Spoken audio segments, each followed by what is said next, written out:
Welcome to Between the Poles, the podcast where we dive deep into the heart of the pole community. I'm your host, Caroline. Here, it's not just about the tricks and the spin, it's about the stories, the people, and the connection that make our community so special. Every episode, we sit down with pole artists, studio owners, and inspiring members of the communities to talk about their journeys, challenges, and passions. So grab your favorite drink, get comfy, and let's get real. This is Between the Poles. Hi, Charlotte. Welcome on Between the Pole. We're so excited to have you on today. Welcome to the podcast. Thank you. Thank you so much for having me. I'm super excited to be here. All right, I'm pumped for some of our viewers and our listeners to get to know you a little bit better. If anybody has been tuning in, then you guys know that my first question is always the same. How did you find pole? How did you start your pole journey? What year was that? How, like, all the good details that we all want to know, basically. Awesome. So it was about 15 years ago, which I make around 2010. I had started working in the fitness industry when I was 18. So like when I finished college, and I was teaching a variety of group exercise classes. So Zumba, spin, all of those kind of things. Um, and running a business. And we decided to add pole to the timetable as our kind of like USP, something a bit different. And I just absolutely fell in love with it. My background as a child was being a gymnast, so I think it just was something that it kind of took me back to my roots, and just really enjoyed it. And then when starting it, realizing there's a whole community of pole dancers, and just realized you could compete, and there was so much more to it than what I initially realized. So yeah, just fell in love with it, and haven't looked back. All right. I've got like 101 questions. I always do. One, so it was added to kind of the gym that you were already going at, but how did you kind of get, because you didn't start it by just teaching it, right? Because you were already teaching other classes. So how did you learn that? No, I did. We we decided to add pole to the timetable, so we went and did an instructor training course with no prior experience. And then after we I'm so sorry. That's all right. And after we did our instructor training course, we continued practicing before we launched the classes. But yeah, I'd never done pole before that point. Just straight in. Obviously it was a bit different then. It wasn't quite the same as it is now. There wasn't really studios around, so it wasn't something that was accessible to go and kind of try first. So yeah, no, actually started just by instructing. Then, then I have another kind of line of question, but then, all right. A lot of people on here, like, I call them like the new puller, and that's kind of where I'm at. Like, we started later, right? I've only been pulling for 4 years, but there's the like, not the OG, but the group that started pulling like a decade or more ago, right? And everybody says how pull was so different back then. Like, it wasn't as mainstream. It's not mainstream, but there's so much more of us now. Yeah, yeah, So let's say you started teaching. So you took your course, you start teaching. How do you keep up and learn new things to yeah. be able to teach new things? And how was it for you? I have a feeling that you're part of the group that you started pull, and because you were fit in different aspect, you already were able to do a pull up. So maybe like inverts and stuff like that came early. Yeah. So, in terms of the training and stuff, obviously, yeah, the level was not completely across the board. So I don't want to, but it was fairly low, right? So the end goal was kind of to be able to invert.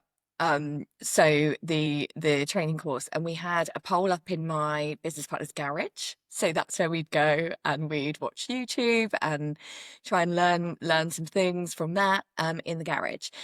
And then when I discovered that there was a bigger community of pole dancers, and you start finding people and following international stars and realizing that there's so much more, it was then that I actually got, my mum runs a dance studio, which is where now my studio is. That's where I run all my classes from and have done for about 10 years now. Maybe a little bit longer actually. But yeah, so then it was then that she got an extra beam put in for me so I could put the pole up in the studio. And she had mirrors and it made it a different kind of feel. Um, and yeah, so then I would train there. And I suppose that was a similar time to kind of when Instagram became a bit more of a thing as well. So there it was much more accessible to find and follow people and watch videos, not just YouTube.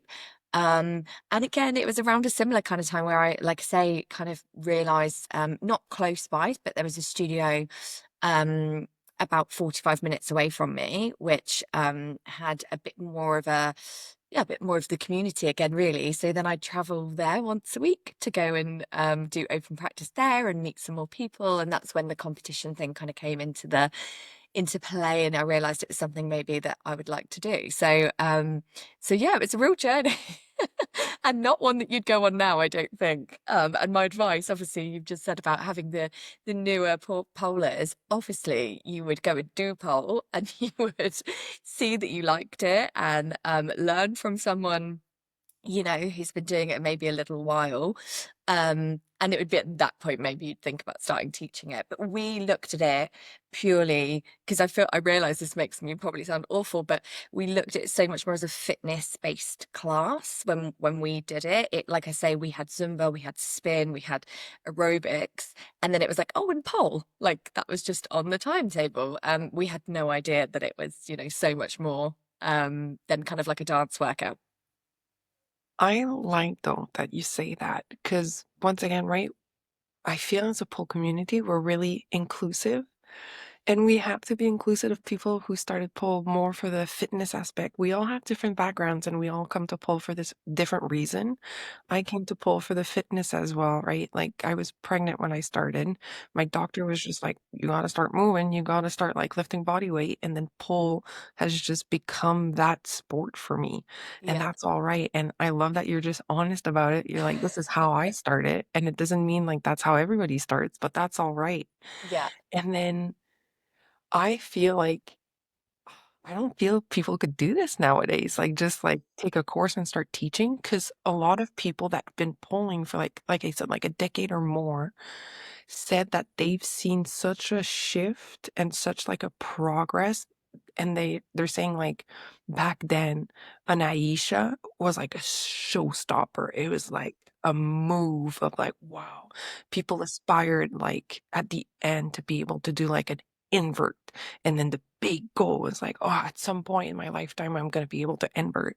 And nowadays, I feel like the level has just, poof, like, there's the Yeah, I sky's think the limit, basically. I think it's evolved hugely, and I think yeah, you're totally right, and it's evolved and it's growing. But I do still feel like it comes in circles, and I do think as well, like I think an Aisha from my perspective in a studio, that still is like the end goal for a lot of people. Like that is the big move, that is the big showstopper, and it's crazy, like it's hard, right? So I think even though it's evolved and there are so many more crazy tricks out there, like I still think that is probably for the people who come as a hobby once, twice a week, and just love pole for that. I still think, a lot of my students, that is still their kind of like end goal. And of course there's so much more to watch and so much more exposure to the crazy stuff, but I think it's still, I think it's still like that. And there's many levels to it as well. And we have so many different like genres of pole now, which is amazing that they're all being showcased and they all have a place and a platform to be seen because they're all as good as one another. But I think yeah, it has evolved, and it's amazing how big the community is getting. Yeah, absolutely, like, even I feel like I'm slowly seeing more and more, and I can't imagine where we're gonna be in another 10 years from now. I'm not letting you off the hook just yet on this question because 'cause I'm always, like, obsessed. Okay, so now we learned how you got to, like, pole and how you started teaching and all that, but then you said, like, when you started driving to that studio, that's kind of when, like, competition maybe started in your brain of like, oh, that could be actually an answer? How did you go from teaching, let's say, like beginner level-ish thing, low intermediate, to now like where you're at, right? Because like Yeah. the scale of progress between that. So how did you like train for yourself? How did that start? How was that studio? What was the level there? And how were you able to kind of pump up? So I think there's a few different like parts to this. Firstly, I was obsessed with pole. Like I just wanted to pole all day, every day, and just that's what I wanted to do. So I trained a lot. Like, maybe not straight away, but it eventually was like 5, 6 days a week. I was just in the studio training, and I took it really seriously. I think the gymnastic side of me, but within me, um, that's just the way. Now I have children and stuff. I'm definitely less like that, because I just have less time generally. But back then, I just became really obsessed with it, and I wanted to, become like get better. Um, and the second side of it is obviously, yeah, I started traveling to that studio, and I met a girl there who was already like looking at she'd done some like amateur competitions. She was really, really talented, and we decided to start doing doubles together. So I learnt a lot from her. She was really flexible. Her name was Steph. And I learnt a lot of stuff from her. I was more of an arms only strength. I like the strength side of it. So we kind of would like share tips and bits and bobs and train together, bounce off each other. And then we decided to start competing, doing doubles. So the first competition that I entered as a solo and as a double. And we got in as a solo, and I didn't get in as a solo. So then we competed. That was my first ever competition, was as a doubles. Um, and then I think after not getting into the competition, I just really got my head down and really took the feedback on board and went and worked on the things that they kind of fed back to me. It was a lot less about the tricks I was doing. It was more about the performance.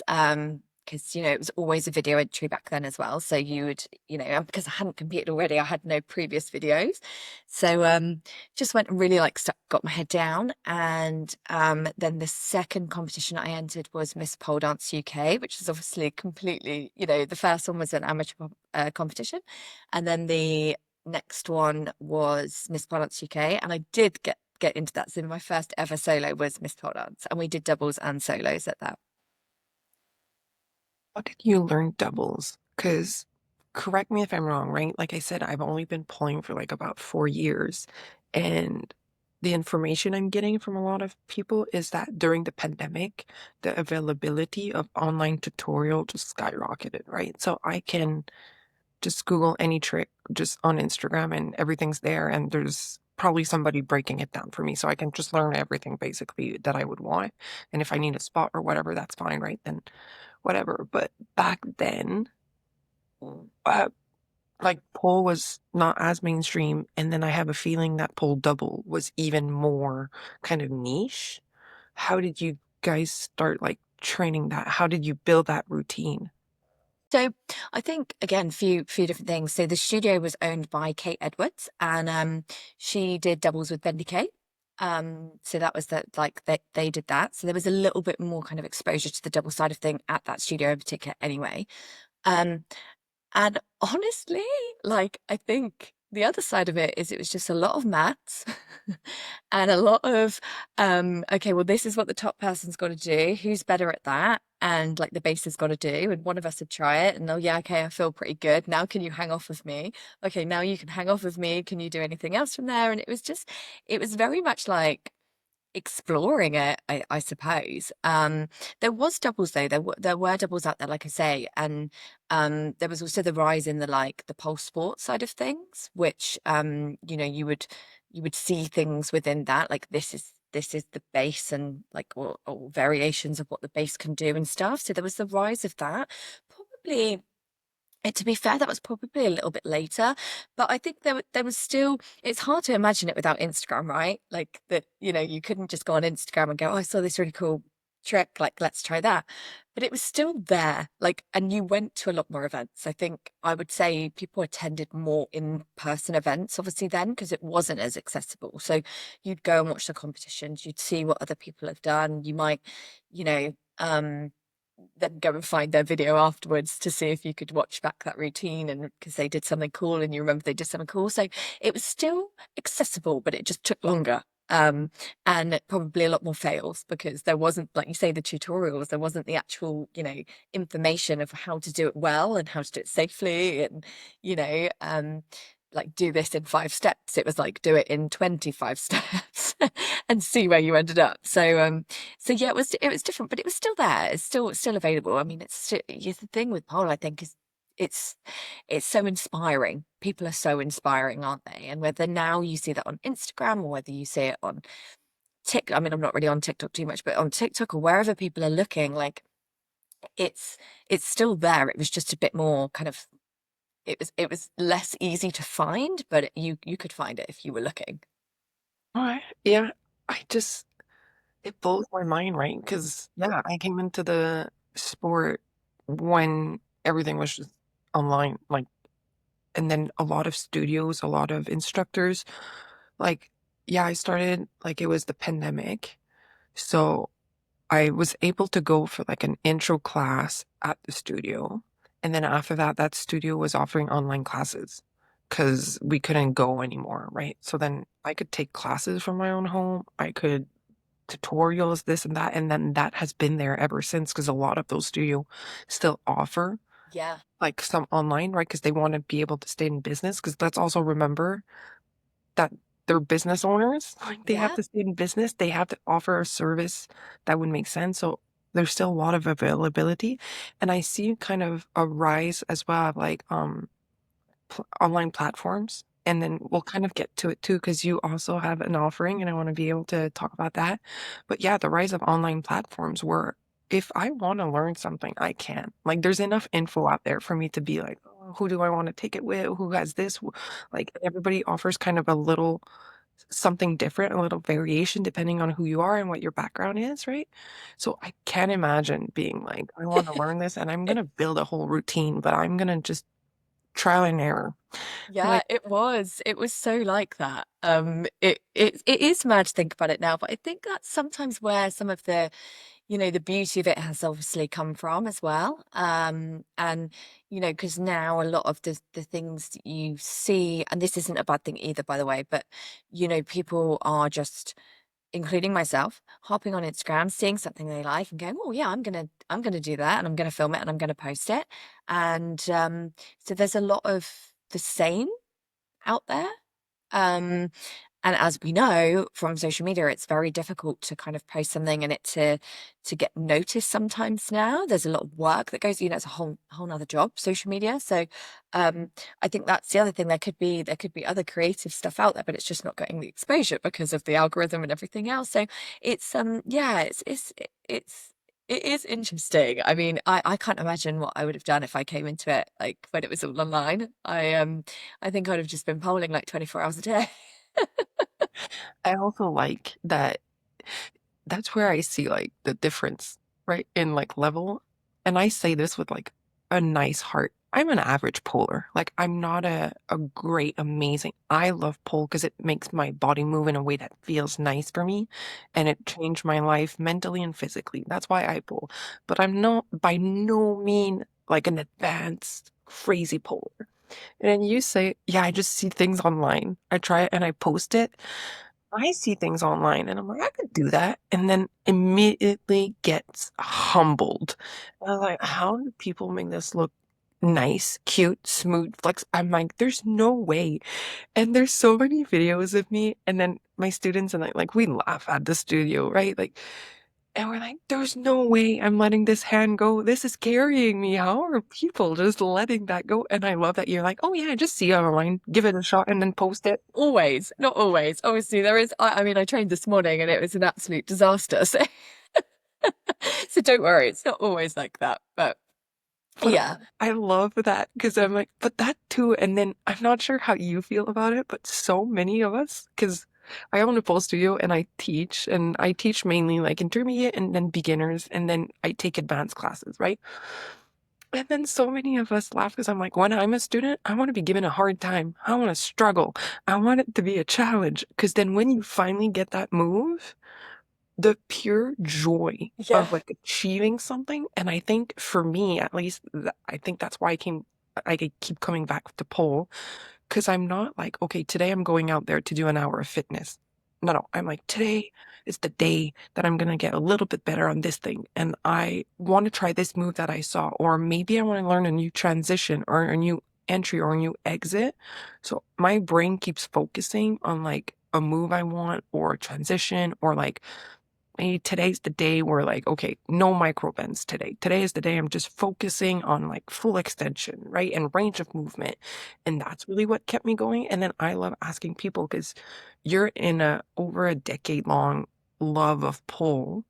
Something for you keeps you coming back. And I'm like, what is it? Like, how are you staying consistent? How are you still in love with the sport? Like, what really kind of gets you going in the pole?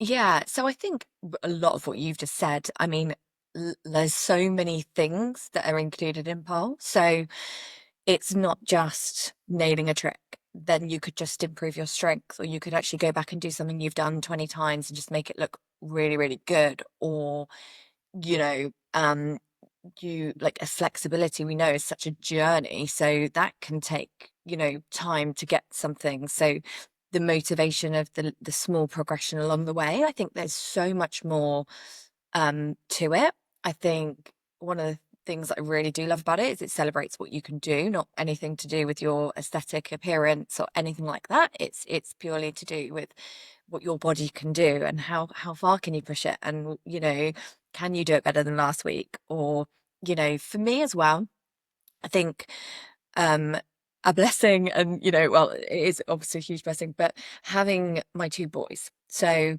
I was at probably the peak of my career when I was pregnant with my first son.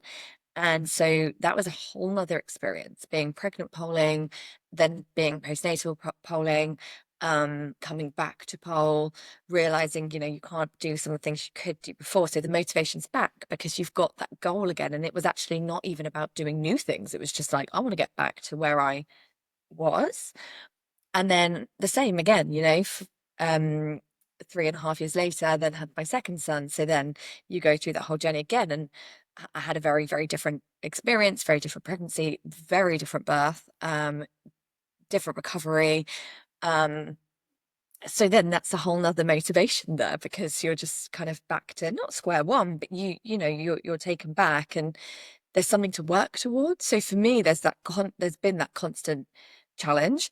I really hope that stays with me now, and I continue to feel that way, moving forward, because I love it. I love teaching it. I love sharing it so much, and I think that's a big motivation for me as well. Is sometimes when I go in to train, as you know, as studio owner, but you often not really training for yourself, but I'll be training something because I want to teach it, or someone sent it to me and I've never done it before. And I'm like, okay, well, I better just see how this works, and I want to break it down. I want to understand it so then I can share it with them. So, um,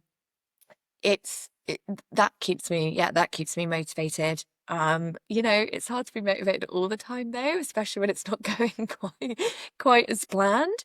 But then there's always a little small win in there, isn't there? There's something that you do, like whether it's even just like a new choreography or something else that makes you feel really good. So I think that's why it's so special. Yeah, I love that you touched up a little bit on pregnancy because I'm not sure how you feel about it, but I do have a couple of moms that come to my studio and then them and I usually kind of chit chat. I feel that's something that is still underrepresented in the pole community. Like I said, like I started polling, I was 6 months pregnant with my first one, and that was like really, really like at the beginning of like the pandemic. There wasn't really a lot, like, I couldn't find other pregnant people online or, like, very few. There wasn't a lot of, like, "Oh, prenatal, postnatal, like, this is kind of what you should be aiming for, or like moves that feel nice for the body, right? There wasn't a lot. And then I had such a different experience 2.5 years after when I had my second one, when I was pregnant with my second one. Cause like you said, like it was such a different experience because I could invert by that point, right? I had a certain level, and then it was kind of a mix mentally for me. It was a mix of like, I'm just grateful that I'm moving my body, and then I'm still like in the community. I get to hang out with like my people, like, right? But then coming back, I was like, oh my God, the road ahead seems like so long to get back to where I am. But at the same time, there was little like wins along the way where like, oh, I didn't lose all my upper body strength all at one. Like there is things that feel easier now than when I first learned them way back in the day, right? So I do really like that you touched up on that. And I hope that more people kind of share themselves pulling pregnant, or share like, I don't know, like recovery of like how they slowly get back into pull after pregnancy. I also kind of, because you also said like, oh, I love sharing pull. You have quite a big following on Instagram, and that's where I found you. How did that start? Like, when did you start posting? How did you build that? Like, can you touch up a little bit on Sorry, that? That's all right. can't hear you. Okay, it should be finished now. What is that? It's my coffee machine. I love it. I'm also It's sipping switching off. coffee. I'm so sorry. That's all right. Listen, viewers, listeners, this is the magic of the background. Um, Shara and I are not in the same time zone. I woke up at the crack of dawn. I'm somebody like my kids sleep till like 8 a.m. I woke up at 6:50. No, sorry, 5:50 to be here. I'm slowly waking up with my coffee as we're having this conversation. This is a great way to start my day. But Charlotte, you're like in early evening right now, aren't you? We're 3 p.m. How are you drinking coffee at this time? because I'm teaching later and I need Oh my. all the energy I can get. All right. I can't. I would be shaking on the wall if I had coffee at 3 p.m. I know my students don't like it when I have coffee at 3 p.m., but I feel like by the times, because most of us teach in the evenings, right? Like most of you have a lot of class in the evening. When I'm extra tired, my student know it. I get in there and like I'm just cracking joke. I'm like, I'm so tired, and we're all laughing, and I'm just like, I'm vibrating on other people's energy. If I had yeah, coffee on top of that, it'd be crazy. delirious. Yeah, pretty much.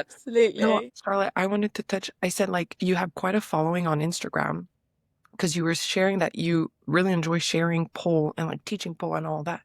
When did you start posting on Instagram? And you're really consistent and you've built quite a following. Like, how did that go along for you? Oh, I don't know the exact year that I joined Instagram, so I'd be lying if I said that I knew, but I would say it was probably, I mean, at least 10 years ago, but I think before then, I think maybe a little bit longer. Um, I Yeah, I mean, that has been a whole nother journey with social media because when I joined Instagram, it was obviously only photographs. You posted a little square of you doing some kind of trick or whatever. Um, and that was it really. And so I would do that. And back then, I mean, they are still there because I've never deleted anything off of it. So if anyone at the time, I have not, but you would be able to see all like, you know, the grainy photographs of me taken, you know, in the studio. Um, so yeah, started then obviously. And I posted a lot up, you know, throughout being pregnant with my first child. So yeah, I posted quite a lot. And I would say then my Instagram following after having my son for various reasons, not to do with having a child, but for various reasons, just kind of stopped where it was. And then since starting my clothing brand and learning a lot more about marketing and all of that kind of stuff, that's really when then I started basically using my own profile because I had a bigger following to experiment and be like, did this work? What worked about this post? And then trying to use that for the clothing brand to start building my following on that. Um, And yeah, I am really consistent with it. Especially like I say now with having something to sell. So having the clothing brand to sell, and I think we're going to touch on it a bit more later, but teaching some online stuff and having a platform. So there's a bit more of a purpose behind it now. Um, but I still, aside from that, I still just really like making content. I really like making content. I like filming. I like, posting. I like being able to share it. So, like I say, there is a slightly different purpose. And like yeah, more to do with the clothing brand than anything. But it's more of an experimentation. I think that's what's so fun about it as well. Like, if a post does well, it's really nice to go and kind of actually break it down and be like, why did that work? What was it that people liked about it? Was it because it was really short? Was it, and a lot of the time you probably see as well, but it doesn't have to be crazy stuff. It could just be that you shared something really informative, and that's really nice to know that you can reach loads of people and let them know about it. So yeah. Yeah, I do. I really enjoy it though. I really enjoy making content. If I ever have to stop polling, I'm just gonna do that. I'm just gonna create content for other people. Love that. Okay, I want to touch up on it, and then maybe this is niche. I'm this season, and then people won't know yet because we're filming season two. This episode will be season two if you're listening, but we're still posting one right now. But in season two, I've been asking a lot more our guests about business. I'm not sure if my viewers and listeners enjoy this or not, and I guess we'll see the feedback when season two airs. I have a love for business. I have a love for business in the pole industry because it's woman centric, right? A lot of us, like, women are like the majority of our pole world. We're not exclusive, but a lot of women pole. And we see women CEOs, women business owners, and I love that. And everybody's experience is different. And you touched up, and I want to touch up on it. You have your own brand. You're a business owner. You own a studio as well. Can you touch up on that? Why did you start your clothing company? How did that idea come from? And can you share a little bit like challenges or things that like you're like, okay, I didn't know this before I had to like start this, and like kind of how it grew? How did you take it from like an idea to actually execute it? So yeah, Aura, the clothing brand, I started that in COVID because my studio had closed and I wasn't traveling teaching workshops, obviously. Um, I wanted to create a pole dance clothing brand, which was really, really good quality, and just slightly different. So we started with the jumpsuit, and that was definitely because I was at home. I was doing a lot more floor-based classes. I didn't have a pole in my house either. So much more floor-based stuff, handstand stuff. So I created this jumpsuit, the signature jumpsuit that we launched. Um, and that is basically why. In all honesty, it was because I just felt inspired. It was one of those times where you're sat around the kitchen table and you just feel inspired about something. And that's how it began. It's called Olra, which is my first son's name backwards. So in COVID, I just had him. It's just me and him. And I think as well, I was really searching for something else as well. And COVID made us all sit back and reflect, I think. So I was searching for something else. Like, don't need to go into loads of detail about this, but my husband Luke passed away 4 months after my son was born.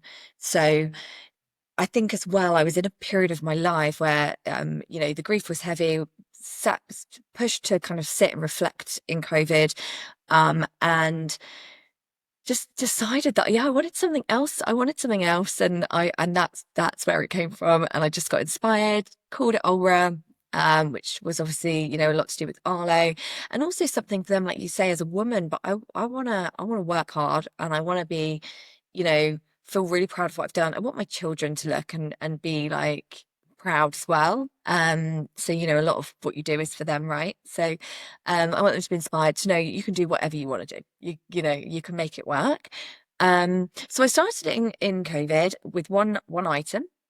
Um, and it went really well, and that was really cool. So it then kind of, obviously, as we're coming out of COVID, I started then expanding the range, and we brought in more items, and really kind of like found a position for ourselves within the industry, which is really cool. Um, and since then, it's just grown and grown. Um, and it is a lot.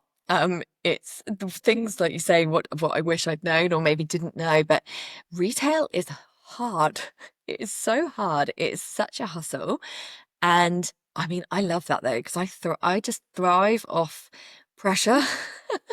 Um, so for me, it's actually replaced, I suppose, like since like having my second son competing, I have done one competition, but it's definitely not in my kind of at the moment, never say never, but it's not something that really kind of fills that feeling for me now. I do kind of feel like I had a period of time where I could train all the time and really focus on competition, and it really gave I loved it. I absolutely loved it. Again, I thrived off it. Um when I did the last competition I enjoyed being on stage. I love being on stage, but I did not enjoy the process. It was, and it's always hard. The process is always hard for those listening who maybe haven't competed and think that they might like to. It's always hard, but if you end up loving it, you will also love that process in some way or another.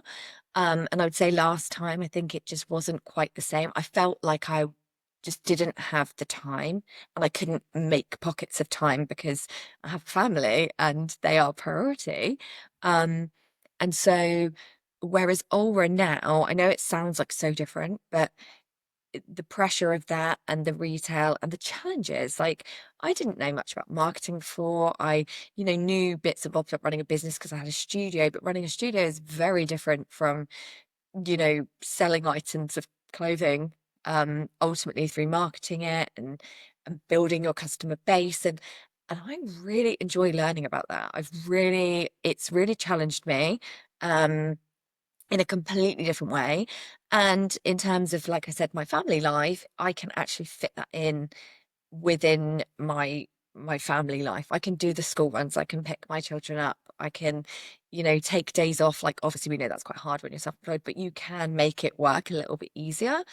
Um, so yeah, that's the it like I say, it's harder than I thought it would be, but I really enjoy it. And I mean, for me, I'm a bit of a creative, so the designing of the clothing, and creating the content and that kind of stuff, I absolutely love. Um, but yeah, the other side of it, the finance and stuff, is like for me. So I have someone help me with that now.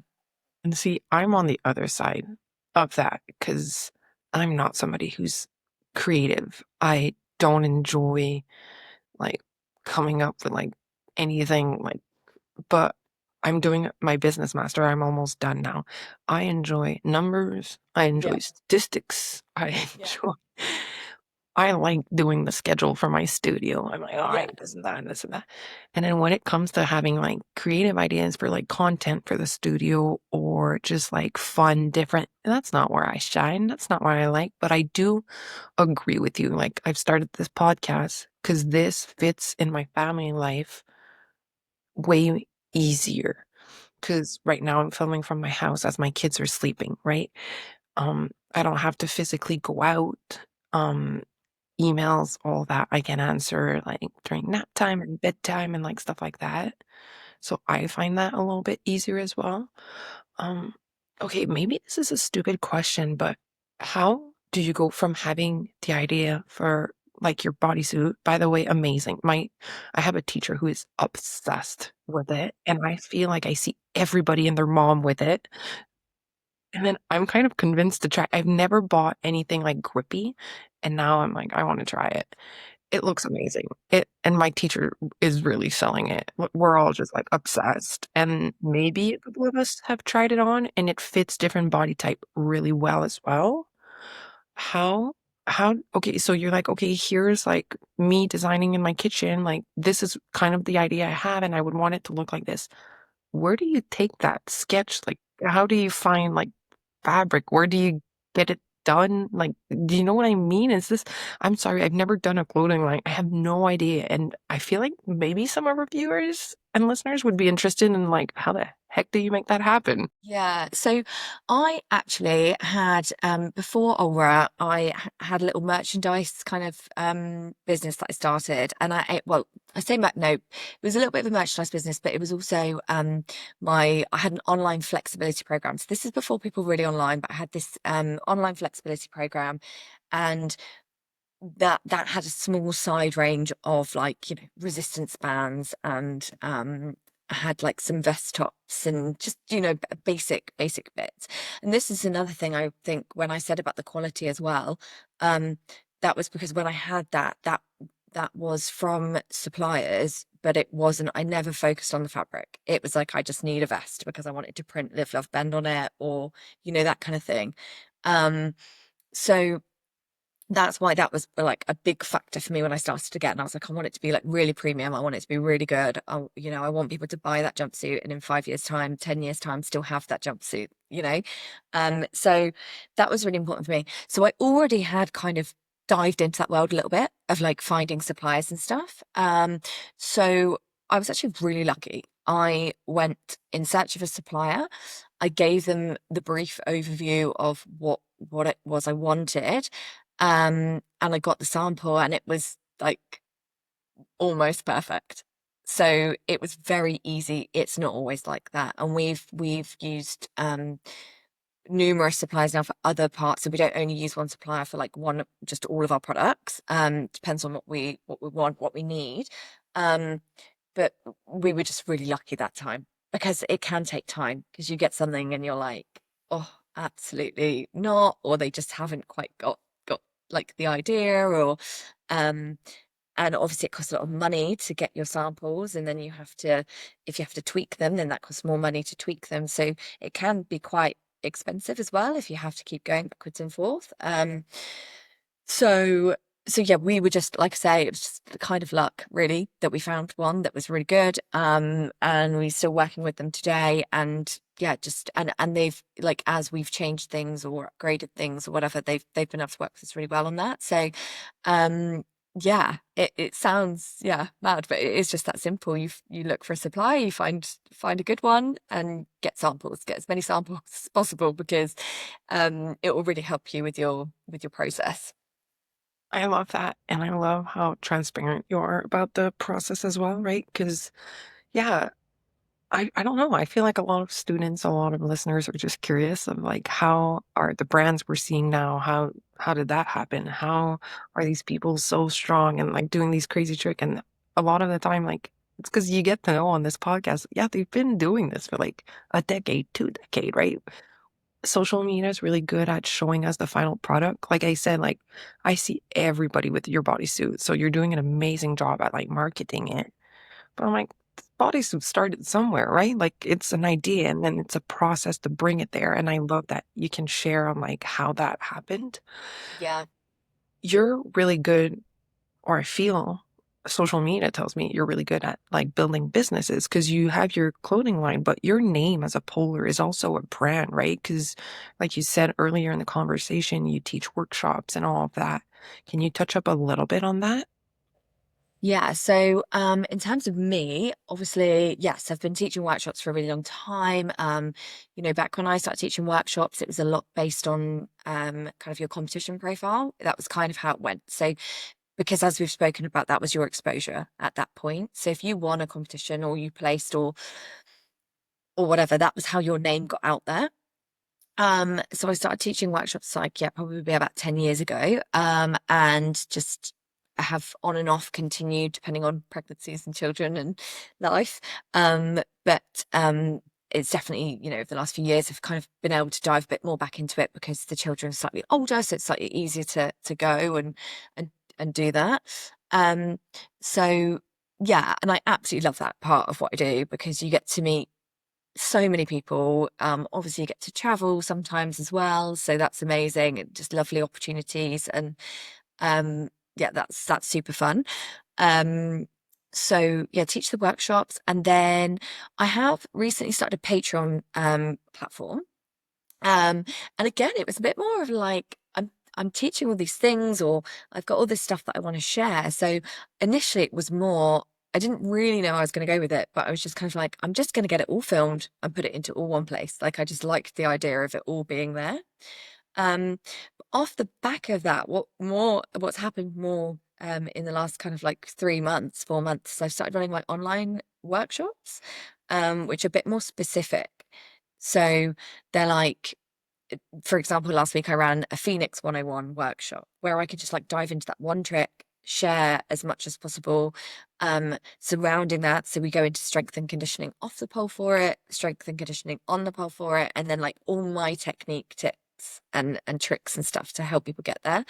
And they have been so fun, like really, really good fun. And I'm really, really enjoying those. So that's definitely something I'm going to kind of continue. And I'm looking at expanding and I'm looking at, bringing more of those online, because it's obviously like all the classes, like you say, it's quite heavily saturated now, which is great, and I love that how accessible it is, and I think it's great that everybody's doing it.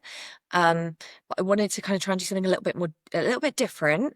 And as you can probably tell, I really like talking, and I like diving into that stuff a bit more specifically. So I did that one. I've got my INX 101 coming up as well. So again, it will be the same structure in terms of the strength and conditioning on and off the pole, and then the technique, like specific stuff. I did a handstand one back in February. That was really good. It was like an intro to handstand one. So that was really fun. And I think I quite like, obviously I love teaching pole and I love teaching all the tricks, but it's all, there's a lot of people doing that really well as well. So I think that's really good. So I wanted to make this a little bit more specific, and I just like connecting with people. It's really cool when you can connect with loads of people from all over the world, in one place for an hour or whatever. It's really, really good. So that's kind of, the Patreon's kind of gone a bit more that way in terms of the live classes. But it's still there, and I'm still doing it. There's tutorials that I do each week, and there's a whole like host of videos already on there, that anybody who's on there can watch and learn from. But yeah, so I'm still kind of exploring that side of it, because I think after COVID, because I had my second son in 2021, I spent obviously kind of a year after that just recovering and getting back in, and then you're trying to work out, I don't know if you felt like this, but generally as a mum you spend a bit of time trying to work out what you're doing and where you're going again, because your whole life is changed again, and you're still kind of like working out what you need and what you get joy from, and it takes a bit of time after having a baby to kind of figure it all out again. It um really does. It so it does, really, yeah. really does. Like, So and I think, yeah. you know, it's only in the last kind of year, I would say, that I really feel a lot more, like I said, I'm loving the online stuff. I really enjoy teaching my workshops when I get to travel, but I can't do as much as I would like, because, well, not as I would like, but I just can't do as much. I want to be with my kids. So I'm kind of have to kind of pick and choose how many I do of those a year. Um and balancing all of it with with clothing and everything else. So yeah, I mean, I'm still figuring that bit out, but it will it will come good in the end. Can you tell our viewers and our listeners, so what do they get exactly if they go on your Patreon to sign up? Do they have like, is it like a package and it's a subscription and every month they pay something and then they get access to everything? Do they pay for like a particular class or whatever? Like if we go on there, what can we expect? Yeah, so basically there's two levels. So there's the like two options basically. So there's one which is called Level Up, and that basically is all of the tutorials are available. You get so that's the whole library. And then and that's like got my intro to handstand course, that's got tricks, it's got um flexibility, it's got off the pole workouts, on the pole workouts, it's like a whole library of stuff. And then they get a weekly tutorial. So every week I post a tutorial in there, which could be for literally, like, it could either be my new choreography, or it could be a handstand trick. It like every week it's something different. And then there's also then the Elite Hub, and the Elite Hub now gain access to my weekly online classes and workshops. So if I'm doing a 101 INX 101 workshop, they would gain access to that, and they would receive the recording for that too. And then just on a week-to-week basis, I run it as a pole tricks class. So 3 weeks of the month is a pole tricks class, and they get that included in that membership as well. So yeah. Right. Okay, I don't want to take you all day because you got kids, I've got kids. We got to move on here. I want to move to the last segment of the episode, which is the last grip. These are shorter questions that are meant to just be a little more lighthearted and kind of give our viewers one last, like, I guess, idea of who you are a little bit. Yeah, it's called the last grip. Are you ready for the last grip, Charlotte? All right. Coffee or tea? Coffee. Favorite song to dance right now? Probably Sky Full of Stars, Coldplay. Well, that's a good one. Most loved pole outfit. Aura, everything. Yuri. You had to. You had to. You can't say anything else. Heels or barefoot? Barefoot. Okay. Can you give us one word to describe your relationship with pole? Passion. Oh, that's a good one. Spin or static? Static. Choreo or tricks? Morning practice or evening practice? Morning. I don't think we've had somebody say morning yet. You never get a pole dancer like training in the morning, but I always have trained in the morning. Always. Of all these questions that I ask, I think one, maybe two people have answered tea instead of coffee. And I'm like, oh, okay. And then everybody's like evening or early afternoon. I don't get a lot of morning.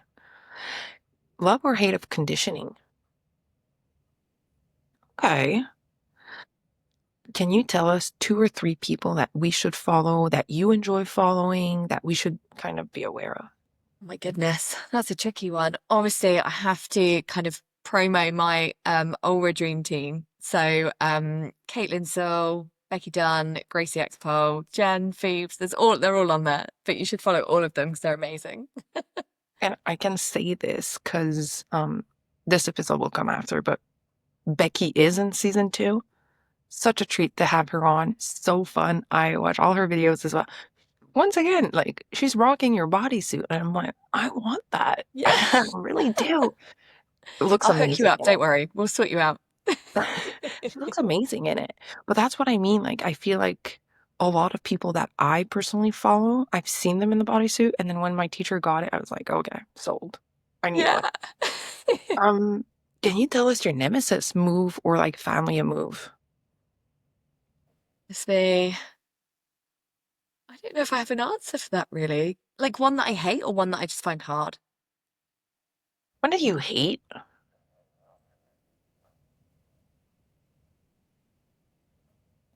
Starfish. Starfish. I don't even think I know that one. The one where you hook your foot on. Top foot, you're in like a star. Oh my. Okay, I have not tried that one. Like, clearly out of my league. That looks painful on the top of the feet. I think I've done it like once or twice, but it's never one that's floated my boat. It must be interesting to see how people get into that. I'd be curious to see like behind the scene of trying that. See? And I feel that would probably be one, like, when you have students that just like, oh, could we try this? And you have a look and you're like, that doesn't look too hard. It looks a bit painful, but not like crazy. And then I'm sure you kind of just try it and you're like humbled, not doing that this week. Yeah, exactly. And then I like finishing this podcast off like on a good note. Can you tell us your favorite move or your favorite kind of family of move? Oh, I mean, I love anything arms only. So yeah, any of those handspring bits and bobs, flips, like the dynamic stuff I love. So yeah.